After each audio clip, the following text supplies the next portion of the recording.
नमस्कार। SPT news पर आपका स्वागत है। पेश है 13 मार्च शुक्रवार दोपहर 1:15 राजस्थान की बड़ी खबरें। राजस्थान गुजरात सीमा के पास नेनेवा क्षेत्र में आज शुक्रवार सुबह एक बड़ा सड़क हादसा सामने आया। जैसलमेर से गुजरात की ओर जा रही एक प्राइवेट बस में तड़के 4 बजे अचानक आग लग गई। देखते ही देखते आग ने बस को अपनी चपेट में ले लिया, जिससे बस में सवार यात्रियों में अफरा तफरी मच गई। इस हादसे में करीब 6 यात्री गंभीर रूप से झुलस गए, जबकि 10 से अधिक यात्री घायल बताए जा रहे हैं। वहीं एक यात्री की मौत होने की आशंका जताई जा रही है, हालांकि इसकी आधिकारिक पुष्टि नहीं हुई है।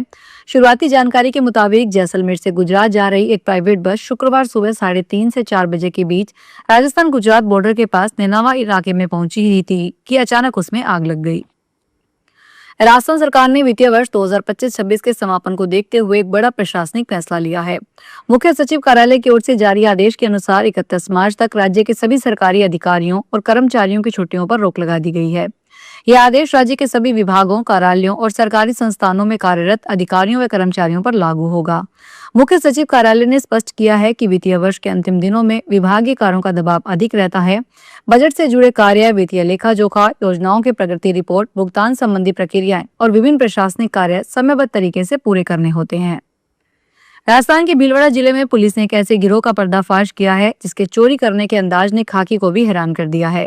मेवाड़ के प्रसिद्ध कोटड़ी चारभुजानाथ मंदिर में आयोजित रंगोत्सव के दौरान महिलाओं के गले से जेवरात पार करने वाली बांसुड़ा गैंग की 7 महिला सदस्य गिरफ्तार की गई है। यह गिरोह इतना शातिर है कि पकड़े जाने के डर से चोरी के आभूषणों को मौके पर ही निगल जाता था। संदेह होने पर जब एक आरोपी महिला सपना का एक्सरे करवाया गया तो डॉक्टर और पुलिसकर्मी दंग रह गए। महिला के पेट के अंदर धातु के आभूषण साफ नजर आ रहे थे। राजस्थान में एलपीजी की किल्लत के बीच राज्य सरकार ने करीब 10 साल बाद सार्वजनिक वितरण प्रणाली के तहत राशन दुकानों से जरूरतमंद उपभोक्ताओं को केरोसिन वितरित करने का फैसला किया है। राज्य में वर्ष 2017 में केरोसिन का वितरण पूरी तरह से बंद कर दिया गया था।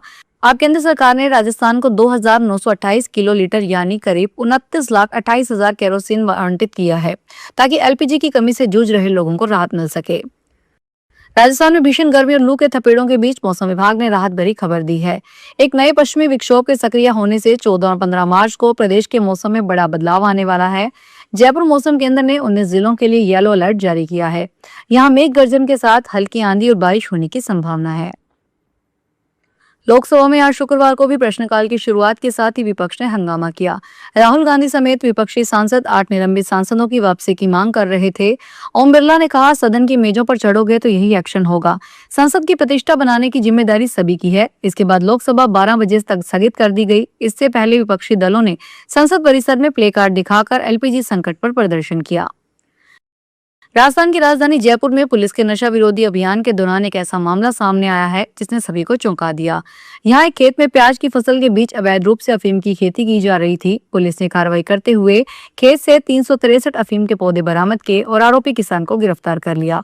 बताया जा रहा है कि आरोपी ने अपनी करतूत को छिपाने के लिए बेहद चालाक तरीका अपनाया था। उसने अफीम के पौधों को इस तरह प्याज की फसल के बीच लगाया कि दूर से देखने पर खेत सामान्य फसल जैसा ही दिखाई दे, लेकिन पुलिस की सतर्कता और सूचना तंत्र की सक्रियता के चलते ये अवैध खेती ज्यादा समय तक छिपी नहीं रह सकी। सिरोही जिले के स्वरूपगंज में रात 2 टोलों के आमने सामने की जोरदार भिड़ंत हो गई। इस भीषण हादसे के बाद दोनों टोलों में आग लग गई, जिसमें एक युवक जिंदा जल गया। वहीं दूसरा युवक गंभीर रूप से झुलस गया, जिसकी हालत चिंताजनक बनी हुई है। यह हादसा उदयपुर पालनपुर 4 लेन स्थित स्वरूपगंज डाक बंगले के सामने हुआ। पिंडवाड़ा की तरफ से आ रहा एक ट्राला डिवाइडर पार कर गलत साइड में पहुंच गया और आबू रोड की तरफ से आ रहे दूसरे ट्राले से जा भिड़ा। टक्कर इतनी जोरदार थी कि दोनों वाहनों के कैबिन में तुरंत आग लग गई। एशियाई बाजारों में कमजोरी और पश्चिमी एशिया में बढ़ते भू राजनीतिक तनाव का असर शुक्रवार 13 मार्च को भारतीय शेयर बाजार पर भी देखने को मिला। हफ्ते के आखिरी कारोबारी दिन बाजार गिरावट के साथ खुले। अमेरिका और ईरान के बीच लंबे समय तक चलने वाले संभावित संघर्ष की आशंकाओं ने निवेशकों के सेंटीमेंट को कमजोर कर दिया। इसके साथ ही विदेशी निवेशकों की बिकवाली और डॉलर के मुकाबले सूबे की कमजोरी को बाजार में दबाव बढ़ाया। सुबह सेंसेक्स 876.56 अंक यानी 1.15% की गिरावट के साथ 75,157 अंक पर कारोबार कर रहा था। जोधपुर में गैस सिलेंडरों की आपूर्ति पर रोक के बीच घरेलू एलपीजी सिलेंडर की सप्लाई तो जारी है, लेकिन इसी दौरान जोधपुर में ऑटो चालकों के समक्ष सीएनजी की किल्लत भी सामने आने लगी है। शहर के कई पंपों पर सुबह से ही वाहनों की लंबी कतारें देखी जा रही है। ऑटो और टैक्सी चालकों का कहना है कि गैस भरवाने के लिए उन्हें घंटों लाइन में खड़ा रहना पड़ रहा है। वाहन चालकों का कहना है कि वे टैक्सी और ऑटो चलाकर ही अपने परिवार का पालन पोषण करते हैं, लेकिन जब सीएनजी भरवाने के लिए घंटों इंतजार करना पड़ता है तो सवारी कैसे उठाएं और रोजी रोटी कैसे चलाएं। कैला देवी चैत्र नवरात्र लखी मेले में श्रद्धालुओं की पदयात्रा शुरू हो चुकी है। शुक्रवार से भंडारे प्रारंभ होने वाले हैं, लेकिन इस बार भंडारा संचालकों के सामने सबसे बड़ी चुनौती रसोई गैस की किल्लत बन गई है। भंडारों के लिए रसोई गैस सिलेंडर नहीं मिलने से अब दशकों पुरानी व्यवस्था लकड़ी की भट्टियों पर भोजन प्रसादी तैयार की जाएगी। इसके लिए भंडारा समितियों द्वारा लकड़ियों का इंतजाम किया जा रहा है। दरअसल गैस किल्लत के चलते रसोई गैस एजेंसियों पर कमर्शियल सिलेंडर उपलब्ध नहीं है और घरेलू सिलेंडरों की मांग के मुकाबले आधी ही आपूर्ति हो रही है। आम उपभोक्ता को मुश्किल से सिलेंडर मिल पा रहा है, ऐसे में भंडारों को रसोई गैस नहीं मिल पा रही है। सिरोही जिले में पिंडवाड़ा तहसील के वसंतगढ़ गांव में रात एक लेपर्ड ने दुकान से घर लौट रहे एक युवक पर हमला कर दिया। हमले में युवक गंभीर रूप से घायल हो गया, जिसे प्राथमिक उपचार के बाद सिरोही ट्रॉमा सेंटर से उदयपुर रेफर किया गया। उसकी हालत गंभीर बनी हुई है। जानकारी के अनुसार बसंतगढ़ निवासी पुनाराम पुत्र हुसाराम गुरुवार रात दुकान से अपने घर जा रहा था। अंधेरे में अचानक एक लेपर्ड ने उस पर पीछे से हमला कर दिया। लेपर्ड ने युवक की गर्दन पकड़कर उसे घसीटने का प्रयास किया। भरतपुर जिला प्रशासन और पुलिस ने संयुक्त कार्रवाई करते हुए गुरुवार रात एक 17 वर्षीय नाबालिग लड़की की शादी रुकवा दी।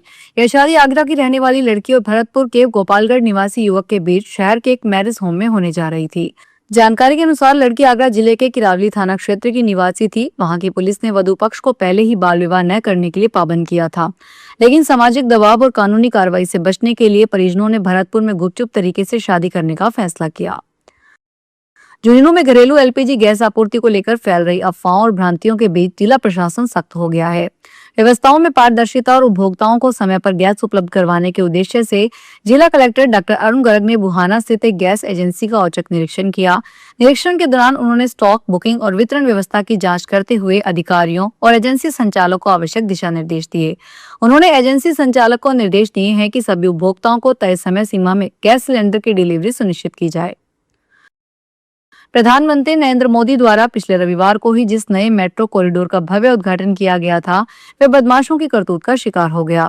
दीपाली चौक से मजलिस पार्क के बीच सिग्नलिंग केबल की बड़ी चोरी के कारण मेट्रो की रफ्तार पर ब्रेक लग गया, जिससे यात्रियों को काफी परेशानी का सामना करना पड़ा। दिल्ली मेट्रो रेल कॉर्पोरेशन के एक अधिकारी के अनुसार भलसवा और मजलिस पार्क स्टेशनों के बीच चोरों ने लगभग 500 मीटर सिग्नलिंग केबल पर हाथ साफ कर दिया है।